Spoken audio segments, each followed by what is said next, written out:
Warning: if you might be offended by foul language or off-color jokes, now is the time to kindly fuck off.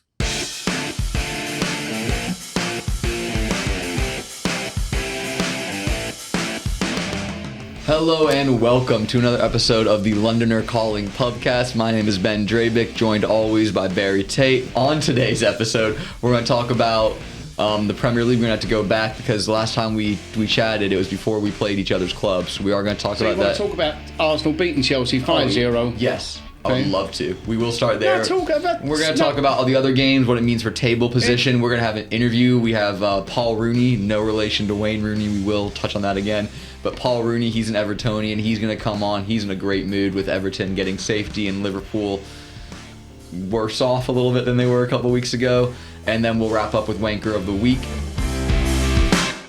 Barry, how we doing today? I'm under pressure. Under pressure? Why is that? Well, you come on here and you get your facts and figures and you talk about the games and that's fine. Yeah. I've got to come on here and I've got to think of a story or a one-liner. That's true. You know? I thought that they just come to you naturally, though. No. I steal them from everybody else. There you go. I haven't thought. No. But I'm running out. I might have to drag up an old one. I hope some people can't remember I've already told that story. We'll find out. Yeah, because I can't remember I told it. There you go. I do want to start by giving a shout out to a certain player, and that player is Jamie Vardy. I would like to talk about Jamie Vardy for a minute because Leicester, if you don't know, have won the championship again.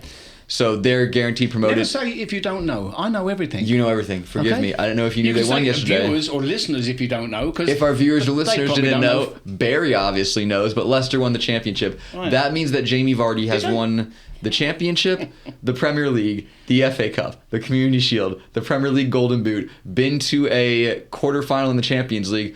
All of this before Harry Kane has ever touched a trophy.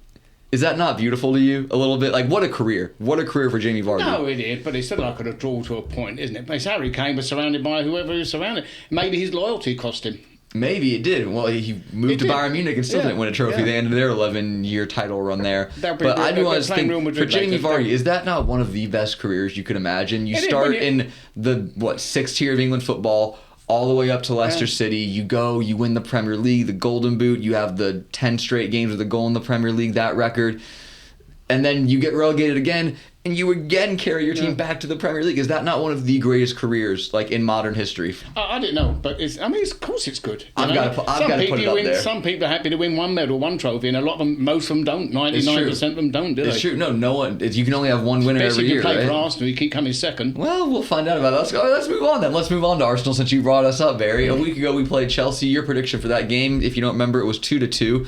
You were so close. It was fucking close. You were so close because Arsenal did score 2, but then we scored 3 more on top of that. And then Chelsea almost scored 2, but they scored 2 less than that. It was 0. So tough result for you. I will give you credit. I'll move on from this quickly to be nice to you. I will give you credit. We don't credit. Not for the Arsenal game. We don't want sympathy. We don't want fuck all. Don't worry. It was a one-off. It happens in everybody's lifetime. Well, it happened. And make the most of it because that's the first and last time you're ever going to see your fucking shit mob put 5 goals against Chelsea. That's the first and last time.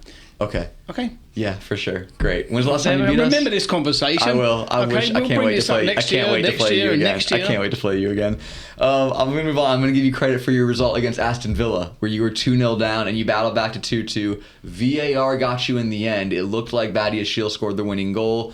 They called it back for a push. It was a foul. Yeah. Do you not think so? I thought it was too. I thought it was too. That's coming back. I thought, obviously. But again, still to fight back. He nudged him with his shoulder a bit, but he's pushed him. No, it was 2 hands in the back. Yeah. I agree. I thought it was obvious. Tough result. Tough week for Chelsea. Are you giving up on Europa League and just hoping to try to find? It depends on what we do with Spurs. Mm-hmm. If we can beat Spurs, that'll be their 3rd loss on the spin. Yeah, that'd be huge. They might have, hopefully. I mean, maybe because they've got some hope. Because I told you, I got a text from an Arsenal fan saying how lucky they were against Spurs. You were lucky to get away with a win. I think. Being 3-0 up and Spurs coming back as they did, you lot were hanging on. Both of you must have been shitting yourselves. I was working the game. I didn't breathe the last 10 minutes. You wouldn't have thought that at half time when you're 3-0 up. You'd think, I couldn't believe we were 3-0 up. I thought that we played. We'll move on to talk about that game. Arsenal won 3-2. I thought that we basically said, here you go. Beat us. We'll sit behind you. We'll hand you the shank, and you can try to get us, and we're going to let you self-destruct. And they did. And they did self-destruct. They can't defend set pieces. Yeah. 2 corners. Again, the corners didn't... One was an own goal, so fair play. Tough break for they're going to Holsberg. score from every corner. You've got Ben White fouling the keeper every He minute. doesn't foul the keeper. He just likes to... If it was your player doing it, you would love it. He's grabbed his arm. I saw it. It is pretty funny. He grabbed the glove and tried to undo the Velcro on his glove. That's kind of funny. And you don't care about that. You don't care that they cheat. You don't go... I don't think that's cheating. That's not in the rules. It's not cheating, is it? We want to win, but we don't want to... We want to win fairly. You don't I think we do win fairly. I have no problem with Ben White messing with the keeper, to answer your question. No, I think it's personally actually, funny. are they going to start somehow clamping down on that? Because everybody's doing it. They're all standing. Everyone stands in front of the keeper. I know you can do it, but it's all pushing the shot. I don't know. If they get too physical, the referees will break it up. But again, I've got no problem. At some point, you got to let the boys play a little bit, right? At some point, you got to let them play. Yeah. So again, I've got no issue with it. Exactly, but that's why I like Rudiger. I didn't want Rudiger to leave Chelsea because he's a little aggravating. He's brilliant. It's a guy, right? When he's on your club, I love him. But you see him for another club, that little, right? But yeah, so big win for us. Again, I agree. I don't think we played crazy well against Tottenham. I think that we played like a team that was playing its 3rd game of the week, and Tottenham played like a team that hadn't played a game in 15 days to prep for this. Tottenham went into the game, their captain saying, quote, "Son, we're going to go to war, and it's our biggest game of the season. We know what it means." They brought trumpet players to play on their roof for them to walk out to. This was their Super Bowl. This was their Super Bowl. And so for us to go in there, play some pretty negative football, honestly, and we'll sit and defend. Good luck trying to beat us. And you know what? It worked perfectly. Bar Raya's mistake and a penalty, it didn't. It worked really well. One thing I noticed, and it was bad. Go for it. When they won, I'm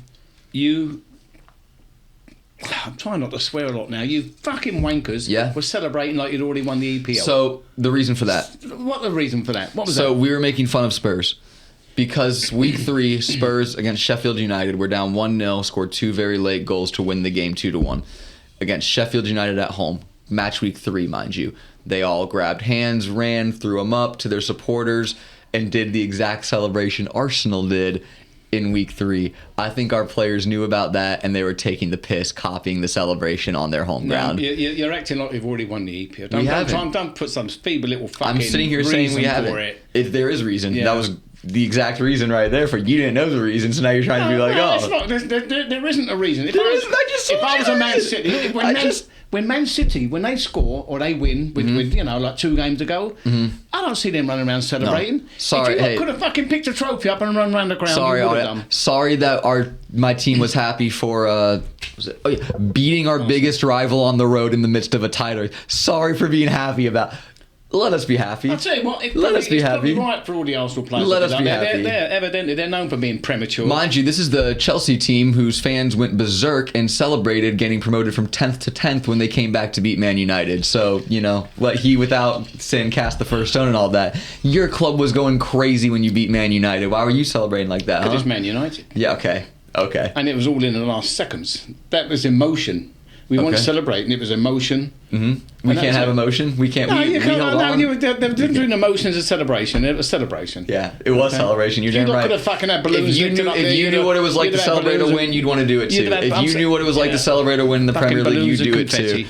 Yeah, damn right. At least we get some of that. What else? Now we've spoken about. All right, we can move on. I do want to look down the table a little bit because we will touch on this with our guest. But the relegation race is heating up. Do you ever see? When you're out, sometimes you'll see a woman breastfeeding. Sure. No, I mean it. Because I was out the other day and I'm listening to this woman, and over here in Europe it's different. Okay. When they breastfeed, when someone breastfeeds someone over here, they put a blanket, 3 blankets, a tarp, for the fucking everything. Cover it up, I'm surprised you don't suffocate the kid. Yeah. In Europe, most of the time they don't. They just breastfeed and you can't see anything because I fucking tried. The fucking head's in the way. You cannot see anything. Fucking kid, but right? I was in a fucking kid's in the way. It's breastfeeding, Barry. No, I mean it. I was with a friend of mine. We were in McDonald's. This is about 30 years ago in England. We were in McDonald's. We walked in and this woman was breastfeeding in a corner. Yeah. And my friend said to me, "Now that's what I call a Happy Meal." I mean, it's brilliant, isn't it? It's really good. And then I hate that. That's really good. So that's it. Anyway, I don't know why. I saw a woman the other day and I thought of a Happy Meal. I don't know how we got from Chelsea, Arsenal, Tottenham. We can do it. I have a talent. We'll be back. All right, we're going to talk about this more with our guest Paul a little bit, but I do want to highlight the relegation race. Forest on 26, Luton on 25. Burnley picked up another point this weekend.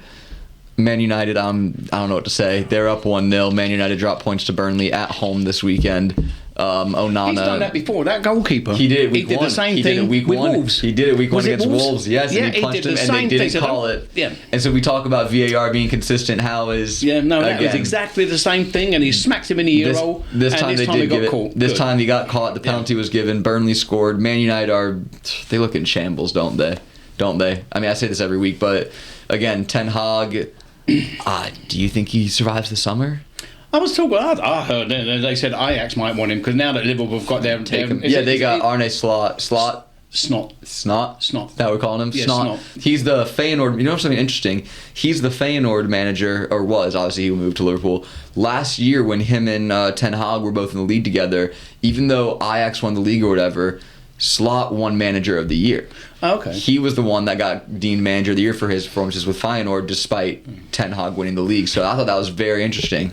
I'm looking forward to next year to see Liverpool with this new manager. Why? Just because they've given it all that, and they've been not as bad as you lot, but they've been giving it all that, and they're You think that it's going to be? It has to be. You can't just come in and just pick up where Klopp left off. No, you can't. Oh, they just said Salah will stay. Anyway. Reports of Salah is staying, despite the fact that he's going to be wanted by Saudi clubs and obviously other clubs amongst Europe. The reports are he's staying for at least another year, so I think that's very useful for a new manager to have a personality that big. But at the same time, it can be challenging because, as we saw this week, when Liverpool drew West Ham, Salah came off the bench, and as Klopp likes to do with all his substitutes, tried to dap them up or whatever, give a little it's going to be interesting because Salah didn't want it. When you get, funny thing is that Chelsea get a manager every year, so we're used to it. But do. Liverpool, they've had the stability, 7 years. the stability 7 years of of Klopp, and it took him a few years to get there. Exactly. So I think Klopp was a great example of what patience gives you. Again, I'm reading that this Snot fella, when he comes in, it's going to be like taking over from Ferguson. They're going to have the same issues that Man United did. Having said that, they said Liverpool's a little bit more better organised. Liverpool at the front end of the office, I think they're not nearly as poorly run as... And not just with football, but football and life. Yeah. If you look at some of these games where, like, maybe Tottenham lost the weekend... when some teams lose or when Chelsea lose, Tottenham lost the weekend. There it is. Anyway, Google it. Trust me, I've been watching a lot of highlights. And when Chelsea lose, I don't take it as it's a defeat because they're a young team. It's not a defeat; it's a learning experience. And it is. That's what Arsenal's lacking from last year. They're gradually getting there. You're learning, so it's a learning experience. I mean, if you look at Tottenham, I admire Tottenham because you talk about learning a lesson. I admire Tottenham, and I'm going to say this, and this is the only time I admire Tottenham. You talk about you've learned something quick. You look at that thing they were in, all or nothing. Mm-hmm. They grasped that nothing part. I mean, they are fucking brilliant at nothing. They've learned nothing. I will say this. I want to ask you this because I've seen this discourse all amongst social media. Obviously, Tottenham still have to play Man City at home. Mm-hmm. If you were a Tottenham fan, would you want to throw that match to prevent Arsenal from winning the title? Of course they would. The team, the fans I'm seeing, they're saying, play the kids, play Vicario up top, play Richarlison in net. I don't give a fuck. Anything to help them. But Spurs aren't out of the top 4 race. They are. Is it the last game? They play second to last game. They play Man City. They should be out of it by then. They might not. But again, Villa could lose. They're 1 point off if they win their games in hand. At that point, it sounds like they are willing to sacrifice their season and their hopes and goals this year, which was top 4. Let's be real, it was top 4 come January. That's when you can kind of more realistically see where your team's going to go. And they're willing to throw that away just for the chance that Arsenal doesn't win something. Is that not a little bit sad to you, and would you like to see them want it a little bit more? The supporters, as I said, of course, they'd throw the next... But should they, is my question. Is like, should they not want what's best for their club instead of being so focused on a club that, quite frankly, we don't care? Let's turn it around. If it was the other way around... Yeah. And Spurs had a chance of winning the EPL. Mm-hmm. Obviously, this is fiction. Yeah. Okay. Sure. Well, clearly, that's alone. Yeah. If Spurs had a chance of winning the EPL and Arsenal could damage that chance, what would you want? If we could damage their chance, I would take it, but not at the cost of our goals. If we were swapping spots and Arsenal, say that we had a little bit better chance here, and we could make top 4. Okay, by the time Spurs play City, if they can't finish in the top 4, then I get it. Then I get. Yeah, whatever. Fair enough. But my point was that if they should they're giving up everything right now. Everything was the Spurs are just okay, hands up, whatever. We lost Arsenal. We shouldn't have. Blah blah blah. Maybe you shouldn't have. Maybe you should have. Regardless, we're here now. But I'm seeing now they're like, well, I know we still have a chance. screw all of it, we just need to lose to City. I don't think that's right. I would like to see, obviously, I want them to beat City. I want them to draw City. You have to remember, Tottenham, the first 10 games they won, and they were top of the EPL. They were 10-0, yeah. And them fuckers thought, you lot think you won it this weekend. They thought they'd had it won. They were having a parades in September. Like honestly, I said, match week 3, they were hands up cheering with their fans, right? Yeah. Again, that's what we were making fun of. If you ever get Spurs, I'm surprised when they were at the top. For them, that's virgin territory. Okay. Hey, you talk about that. Can you speak another language? Sí, yo hablo español. What was that? I speak Spanish. Oh, you do? Okay. Yeah. Well, I didn't say fucking speak it. I just asked, can you? Sí. Fucking hell. Anyway. No, I learned when I was in school, I was taught French and Latin for 3 years. Okay. For 3 years, I was studying French and Latin, and I can't remember a fucking thing. The only word I can remember is Latin. The word for virgin. Okay, of course you do. That's seriously. Of course you do. The Latin word for virgin is Titus Fitus. Titus Fitus. Titus Fitus. Mm-hmm. Yeah, Google it. Okay, I will. Look at that. That's our lesson of the day. Titus Fitus. Yep. Spurs at the top of the table. Titus Fitus. I love that. Virgin territory. We're going to call our little segment there because I love ending on that. That was a great note to end on. I love the little Latin lesson with Barry. Stick around. We got a great interview with Paul Rooney coming up. And then make sure you stay around. After that, we got Wanker of the Week. We're going to chat a little shit. So stay tuned.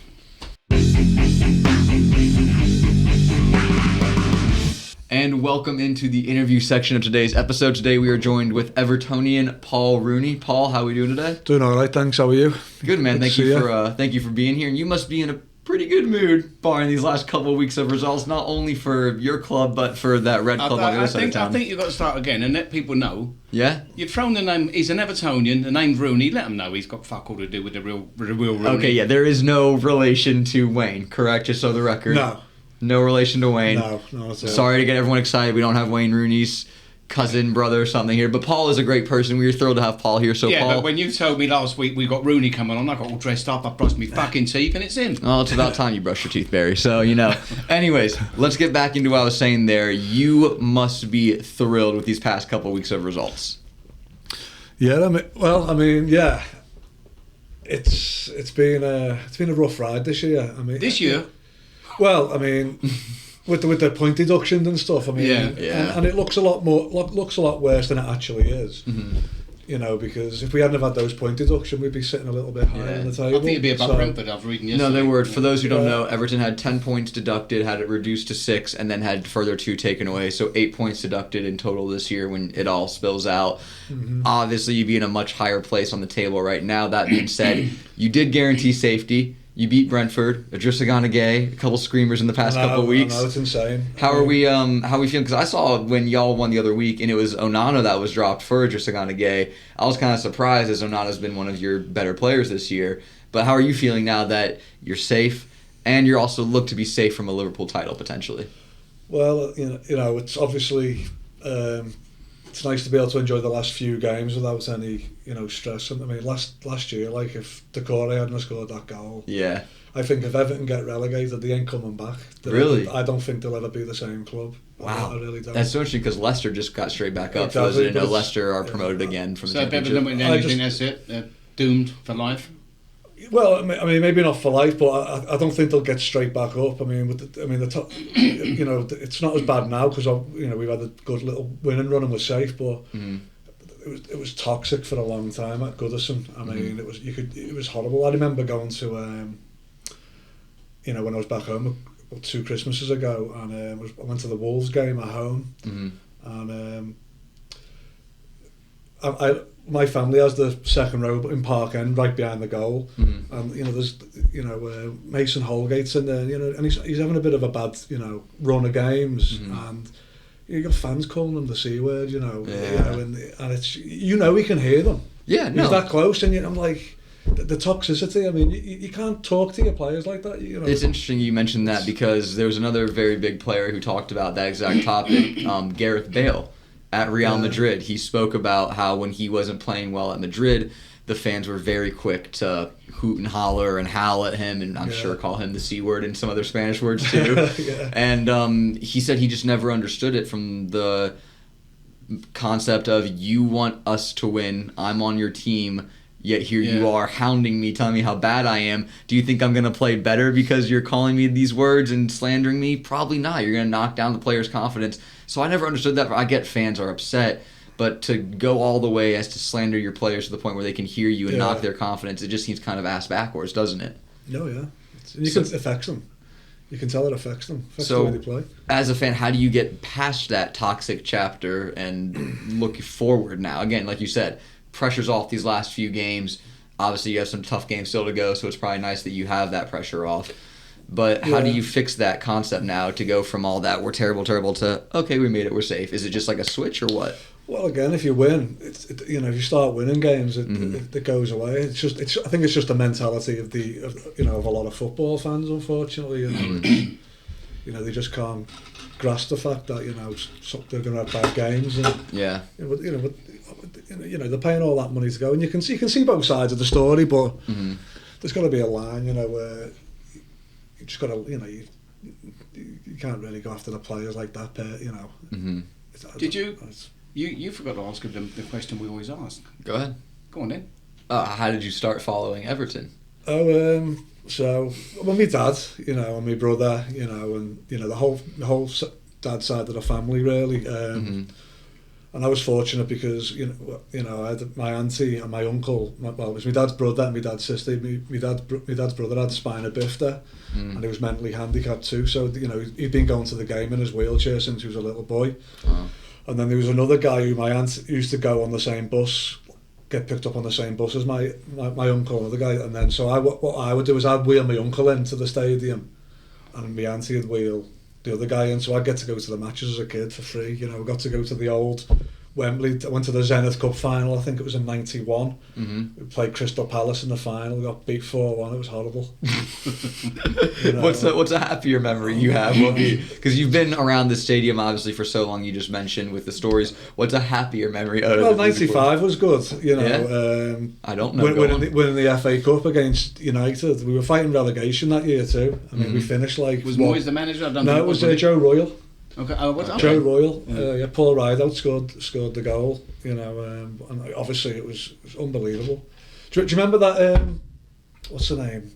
That fortune teller mystic Meg. Yeah, I remember that. Apparently, she predicted Everton to win the FA Cup that year. Did she put a tenner on it? No, I was only 15. Hey? She must have known something we all didn't that year. I don't believe in clairvoyance. I went to see one about fucking months ago, and I got there. It says closed due to unforeseen circumstances. I mean, you would think that they would see that coming, wouldn't you? All right, so let's look at the weight. Yeah, there you go. So let's look across the side here, and let's look to your biggest rivals, Liverpool. Obviously, I mentioned you're having a great week, not just from the fact that you're safe. The reason I'm not going to talk much, because usually I'll talk a lot. But you two have got... I'm letting him do more of the talking because you've got a lot in common. Yeah. You both support clubs that are the second best team in that city. He's like it with Arsenal. I mean, he's had it with Chelsea, winning everything. And Barry, what was the score? What was the score? It doesn't matter. We're talking about, It's not very nice. I'm not gonna ask him. Can you remind me of the score when Arsenal played Chelsea a week ago on Tuesday? What score was it? It was a 5-0, I believe. 5, the biggest. Oh my lord, yeah. Oh my god, yeah, it was 5. No, so well, the other thing about being the second best team in London, I mean that there's another club in London. But can you remind me of the score when we played Tottenham on Sunday? Because I believe it was 3-2 Arsenal, which would then make us the. I got a text from a Tottenham fan saying how lucky you lot were. He said, "I've got to tell you how lucky we were." I'll say this, and we talked about it a little bit earlier too, but they did play very well. Second half. They did. I thought Spurs played very well in that game. I thought they dominated possession, and they still lost. So what does that say about them, huh? Well, what does that say about them? I don't give a fuck. I mean, it must be Liverpool. Because Tottenham's my team, or the one that Man United's a team. Surely, Man, you must be up there with a team you absolutely fucking hate, or is it's it just Liverpool? It's Liverpool, right? I mean, what must it have felt like? Not only just to win against Liverpool the last game, which played them. You ruin your chances of that. That was it, really. I mean, I know it's still well, you look at it. They lost to Everton, and then that parlayed into them drawing West Ham on Saturday. They couldn't recover from the Everton, did they? They were still miserable. They're 5 points behind Arsenal with 3 games to play. Again, it doesn't look great for them. Crazier things have happened. Blah blah blah. It doesn't look great. They look shot of confidence. And so back to you as an Everton fan, again, in this week, you've guaranteed yourself safety and you've watched Liverpool essentially hand the title into a 2-horse race. How does that feel for you as someone who this whole season, like you said, it's been toxic, it's been miserable, to finally the light at the end of the tunnel has come and here you are? Well, obviously, I I'm happy that Liverpool are not going to win the league, and obviously I'm happy that we beat Liverpool. Well, during the game, with the VAR stuff and going on the field at the I think it was during the first goal.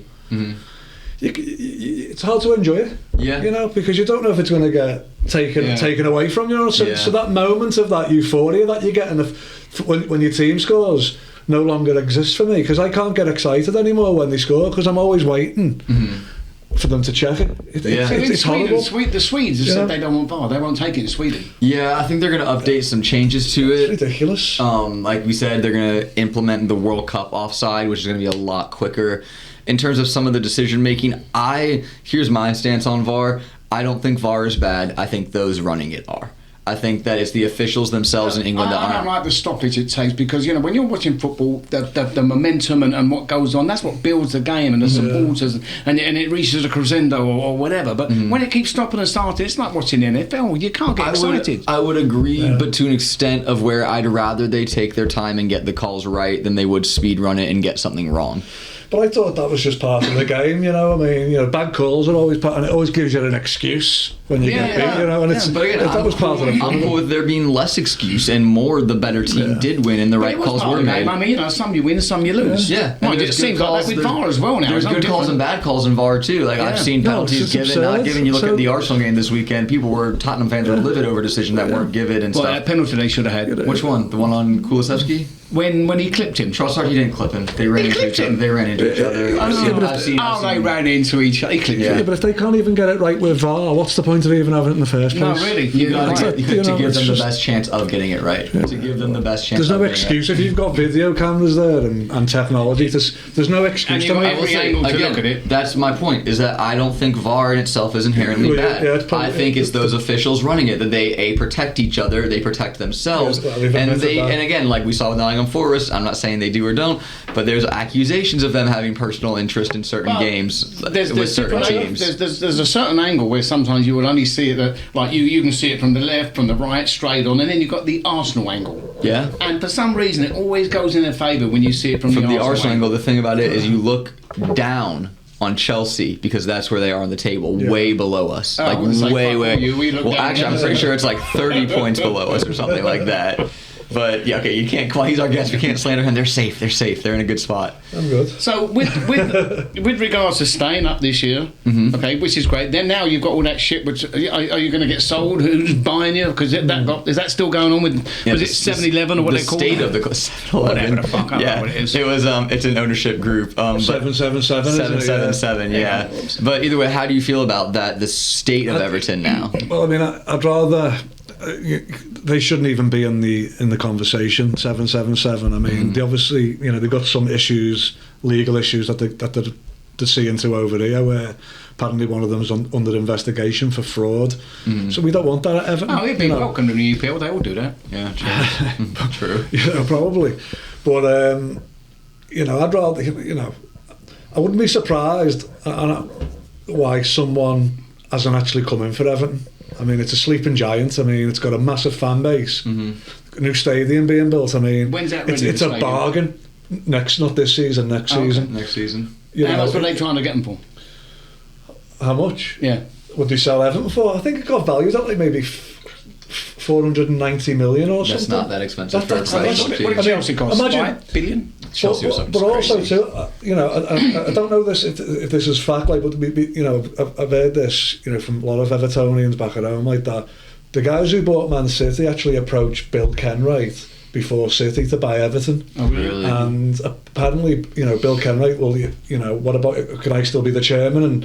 And they said no. And then he wouldn't sell to them. Mind you, I bet the Saudis have been fucking. Could you imagine Everton with Kevin De Bruyne and Erling Haaland and Pep Guardiola on the sideline, and Everton being the European giants? Everton, they'd still lose.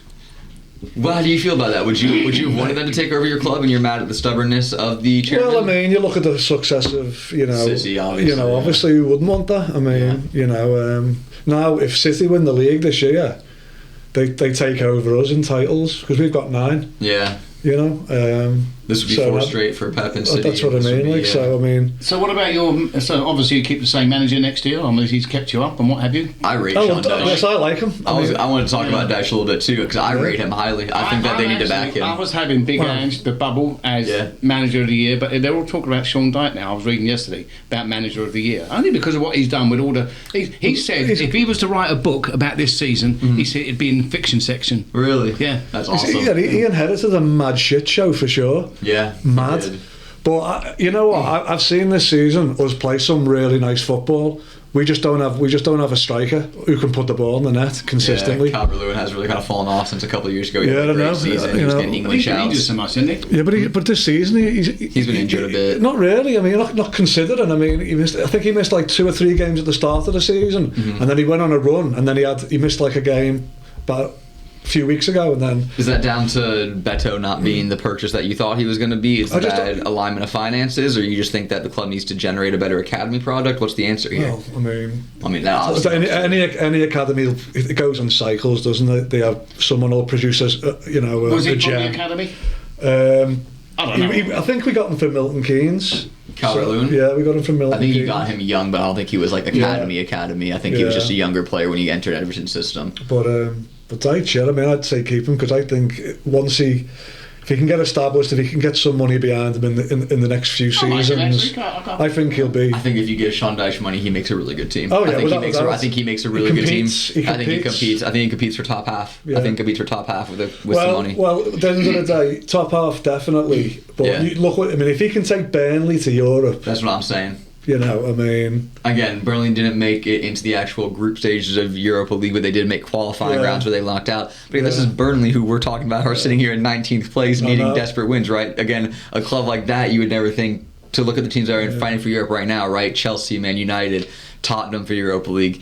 Burnley in that mix, hands up to Sean Dyche. Like, that's incredible, right? I want to go back to the other side of Merseyside and get your opinion on this. With Liverpool's collapse happening now, obviously we're in the middle of it, do you think that Klopp announced he was leaving too early? Do you think he should have saved obvious, it? Isn't it? You think that's just obvious, like just common knowledge that he shouldn't have done it? He shouldn't have said nothing. Why not? I don't think he should have said anything. No, just because let's hear it. Yeah, why not? Well, it's just an attitude, and you know, I mean, I guess it's still his job to motivate the team, but I think he may be having some problems in the dressing room. Him and Salah had a little scuffle at the West Ham game last week. You know, you can only speculate. When you've been a manager of a team that long, it's hard to pick any of them. You know, how many speeches can you give, motivational speeches that they haven't heard new words time and time again? So you get that, but I think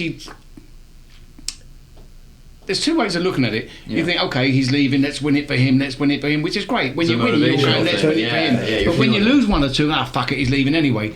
I can see it as like, I think that it might have been too much pressure on the squad, as like, it's one thing to go for in a title race or in a 3-horse race, right? Like, there's pressure on every game for Arsenal, Man City, and Liverpool right now, right? But when you're Liverpool and you factor in, but this is our manager's last go of it, it adds a whole nother layer of pressure that I think Man City and Arsenal don't have to carry that burden right now, and it puts it on Liverpool. We want to send him out on a high note, and on a high note, and in wanting to succeed so much, you end up falling short. And look at it, he's gotten the Carabao Cup, knocked out of the FA Cup by his biggest rivals, Man United, right? Yep.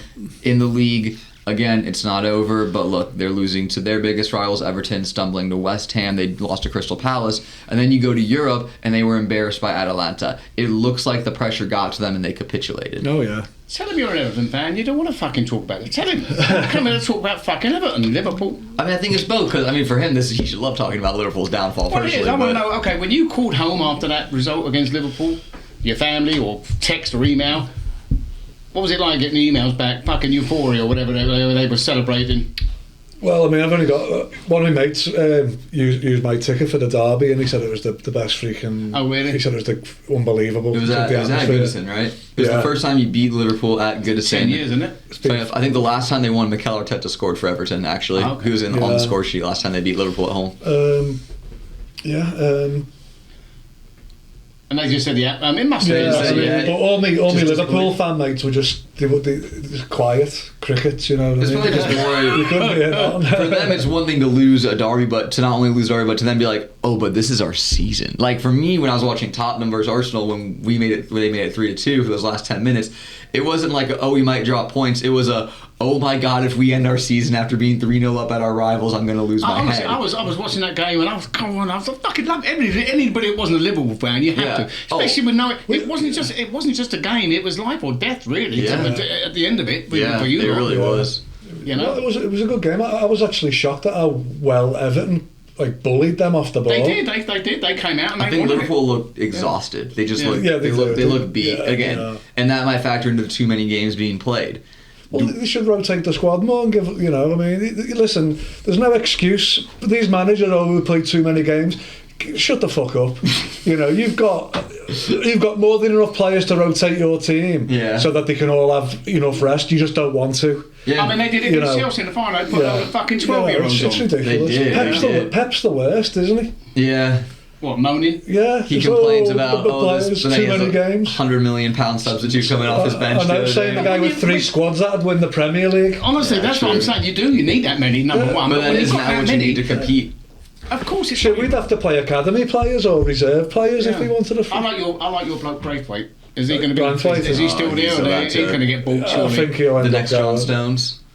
I think he'll be up there, John Stones. John Stones is a great player, isn't he? It's hard to get to that level. I just meant in terms of he's got the potential. Huge sale for you is what I meant. Huge sale. Well, we could put, because I know that you've got Man United sniffing. You got all top 6 clubs sniffing around. I think we'll probably, depending on the finance at the end of the season, I think we might keep him for one more season. I think we might. I think you should. Because I think the price tag will go even higher on him once. Well, I think especially if he plays in the Euros. If you'd have been, he won't play in the Euros. If you'd have got relegation, he was gone. Pure and simple. But now that you're up there, you want to keep. You don't want to sell one of your best players. They've managed to hold on to Pickford for all these years. Again, England's number one, playing on a team. It's funny. It's funny about Pickford though. He gets a lot of shit. Yeah. But if he played for the likes of Man City or Liverpool or Arsenal, he'd be branded the best in the world. Yeah, he'd be up there. You know what I mean? So I think he's very good. He's unbelievable shot stopper. And his delivery too from the ground. The way he can pass a ball. Yeah. I mean, he's fearless. He's very fearless in that. I think he rubs people up the wrong way. I think he likes to wind the fans up. Oh, he does. He's a merchant like that. He's a wind-up merchant for sure. He loves to get stuck in and turn around. Same with Ramsdale did it for us. Yeah. He got stuck in one of your Liverpool player a couple of years ago and put him out for the season. That's fantastic. He injured Van Dijk, didn't he? Oh God! Just still bit funny. He needs to get banned. Police arrest him. Yeah, no, I've never seen all that stuff. Oh my God! These fans. They're just playing a game. Delusional. Cop-outs. Cop-outs are gobshites. So, are you going to be there when they open a new stadium? You think you can get back there and get a ticket, or? Well, yeah, because I mean, we have the ticket in the family, so we'll get first dibs. We actually have a tile put down on the walk to the stadium. Yeah, my dad passed away a couple of years ago. Oh. So we got me, my brother, my sister, and my dad's name on the That's beautiful, on the ground. Man. Yeah, so always a part of the. I think that kind of shows just how much football can mean to people, because I feel like some it's people here in America, most people in America, don't kind of get that. Can you talk a little bit more about just what the club means and what the sport means to you? Itself, people forget with a lot of these clubs, I don't know what it's like. It's not like AT&T Stadium. I mean, you've got the ground and you've got all the houses absolutely surrounding it. You're right in the middle of it. You know? Or if you're Luton, you're. And I'm sure Goodison Park. That's good. Goodison Park's the same way, isn't it? Yeah. The new one, isn't it? It's down by the river. It's on the docks, yeah. So it's on Bramley Moor dock. I drove past it when I was home at Christmas, and it's going to be amazing. Mm-hmm. I mean, that skyline now if you're over the water on the Wirral side and you're looking over, I mean, that's going to look absolutely spot on. I mean, what's the capacity of it meant to be? Of the ground, you know? I think it's like 55,000, 60,000. Okay, so that's 60. It's a good amount. But they're going to be hosting loads of concerts there and stuff. So yeah, same when Spurs got their new stadium. It's an NFL field, and it's a concert venue, and it's this and this. Plus, if there's any of the Olympics, stuff like that, it's going to be one of those type of stadiums. Yeah, and if they have anything else with the football in years to come. Everton had it before, though. I think when there was a World Cup, I think they played some at Goodison Park. Yeah, at the Euros, wasn't it? The Euros, yeah. Hey, fucking Rocky's box there. Yeah, well, you know what's name did Bellew, Tony Bellew. He had a fight at Goodison because he was in the movie, wasn't he? And then he ended up having one of his fights. My mum and dad were actually at that fight ringside. Really? Yeah, actually, I'll pull up the photo. But it's weird, like, because they got ringside seats. Because that's what we talk about. Fan celebrities. Sylvester Stallone is an Everton fan. There you go. We do talk about celebrities being certain fans. But he is, because he did Rocket and he became an Everton fan. That is pretty cool. Like Villa had, what's his name, the other? Tom Hanks. So there's my mum and dad ringside, and they got caught on Sky Sports. Oh my God! Wow, live on Sky Sports. That's right there. My mum and dad. I know that the YouTube audience Sports. can't see this, but it's just a photo of them ringside. Okay, so we do have to kind of wrap up this interview, but I do want to get some predictions from you. I need a Premier League winner, and I need to know which two teams are getting relegated. So, which 2 or 3? What Sheffield's already done. Sheffield are officially relegated, so we can close off that door. So I need you to pick a winner for the Premier League, and I need you to pick 2 of Nottingham Forest, Luton, and Burnley. And I'll make this easy for you. Forest have 26 points, Luton have 25, Burnley have 24. Remaining fixtures for all these clubs. For Forest, they have to play Sheffield United, Chelsea, and Burnley. Luton have to play Everton, West Ham, and Fulham. And Burnley have to play Newcastle, Tottenham, and then Nottingham Forest. So, I think Forest are going to stay up, aren't they? You're going with them. They're the favourites right now. Yeah. They got 26 points. Sheffield. They're going to get 2 points back too, I think. Yeah, you think they are? They really? were talking about it today. Yeah, I've heard rumours, but it's so close to the end of the season. I don't know if they're going to actually. Well, they said they're going to get it done before the end of the season. That's what I'm saying. This quick. Because they had the points. They said the same. The same way that Everton appealed when it was 10 points, they got reduced to 6. They want to appeal their 4-point deduction and try to reduce it to 2. Okay. Well, they're also going to have Everton's appeal done by the end of the season too. So we'll know if Everton get any points back too. Yeah. So you're saying Luton and Burnley, the story ends. Yeah, I think where it is right now, I think that's 3 up, right. 3 that just came up, straight back down. I feel that's harsh for Luton. But I know, because you got to give them a little bit of credit, haven't you? Because they played some really well, good games, but it's tough. And for the winner of the Premier League, who are we going with? You can even give me your top 4 if you want. You can go in order and give me your top 4 to see who gets Champions League. I think it's going to be City. Get out. Arsenal. Yeah. I mean, I don't want City to win. I really don't. But I think I can't see them losing. They do this every season. Yep. Every the last 10 games of the season, they win every single one. I saw the stat. So in 2024, Arsenal have lost 1 game to Villa and drawn 1 game to City. And we're still fighting from behind right now. You literally we really can't do much. There is so tiny room for improvement there, and we're still right there. So I don't blame you. I get it. But and then top 4. So you go City, Arsenal, Liverpool. City, Arsenal, Liverpool, and then probably Villa. Villa, yeah. I think they'll hang on to it. I know they drew against Chelsea this past weekend when they were 2-0 up. So that was a big blunder for them, especially with Spurs. What's the point difference with Villa? Villa have 67. Tottenham. Villa have 67, Spurs have 60, but Spurs have 2 games in hand. So now if Spurs win their games in hand, it's a 1-point difference. That being said, Spurs still have to play Chelsea, Liverpool, and Man City. I wouldn't Man City when they have to lose that once, Wouldn't worry about Liverpool now. I wouldn't actually Liverpool. I wouldn't. I think Spurs can beat Liverpool. I think Spurs can go beat Liverpool this week. I think if they beat Chelsea on Thursday, some momentum, they can go beat Liverpool on the weekend. That's a hard one. Yeah. I mean, I'd rather have Tottenham win it though than Aston Villa, because those fans, listen to the Villa fans.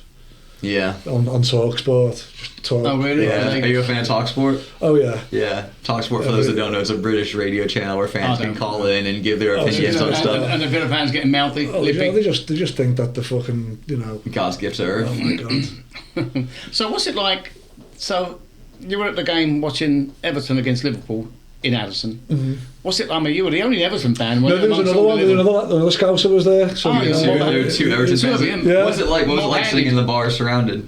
It was, I'd say it was just nice to hear the cop-outs quiet. Yeah. There's no singing coming from that room. But the funny thing is, he was going to go in the other room, but you ended up going to the Liverpool room, did you not? No, I just sat at the other, where the pool table was. Yeah, okay. Because they had some other games on too, and I think who else was playing? But was it nice to be there and you finally quiet them down? You could walk around there. And, yeah. I mean, you didn't get too excited and buy a round of drinks for everybody, did you? No, I didn't think so. I wouldn't do that. I don't encourage drinking now that I don't drink. So. Oh, you don't drink? Well, I've been drinking 12 years. Oh, okay. Oh, there you go. Congratulations. Yeah. All right, well, I think that's going to just about do it for our interview. I appreciate your predictions, your time, and So, Sean Dyche, is he manager of the year? We giving it to Dyche? He needs some sort of recognition for putting up with that clusterfuck of a club for the season. We'll give him the podcast, our podcast manager of the season. We'll give it to Sean Dyche. There's some recognition for him off the jump. We'll say that he is our manager of the year for keeping Everton up. I'm a huge fan of him personally. I love what he does. I love his personality on the sideline as well. Paul, thank you again for being here. Appreciate Best of it. luck to Everton in the future, next season. Hopefully y'all turn it around. Your relatives know that I gave Sean Dyche manager of the year, so if ever I come over there to Liverpool, I shouldn't have to buy a fucking drink for the rest of my life. There you go. No, Barry's never buying a drink in Liverpool, guys. Stick around. We'll be right back with Wanker of the Week.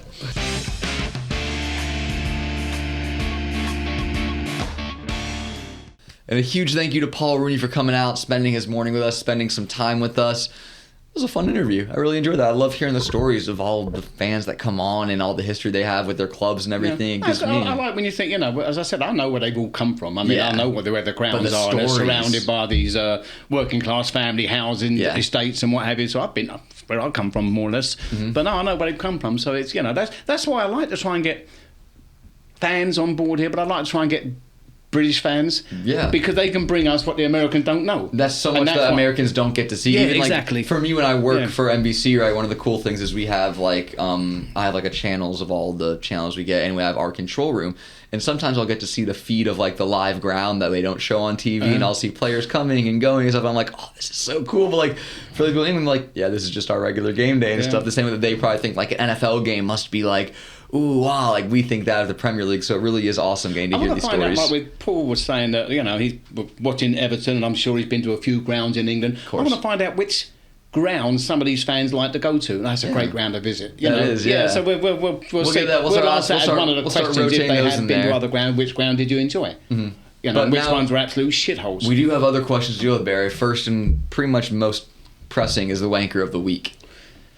I'm going to go for the Chelsea fans. The Chelsea fans? I'll tell you why. Because I've been looking at this Mudryk. Yeah. Mudryk. Mikhailo Mudryk. Yeah, he didn't have a great game the other week. Really tough season. And he's had a tough season. He's had a tough season. He's a kid. He's 21? Maybe. Okay, I'm not saying the age thing. There's a lot of younger. If even, yeah. He's from Ukraine. Yeah. He calls his family every night or every day. He never knows where his mum or dad, brother, sister, aunts, uncles are going to be alive. Yeah. And I mean that. Seriously. How can you focus on football when you've got your family every night? Same with Zinchenko on Arsenal. We had the problem too. He said he would go to war for the team. We're like, how can you focus on the league race when you're really also willing to go to war?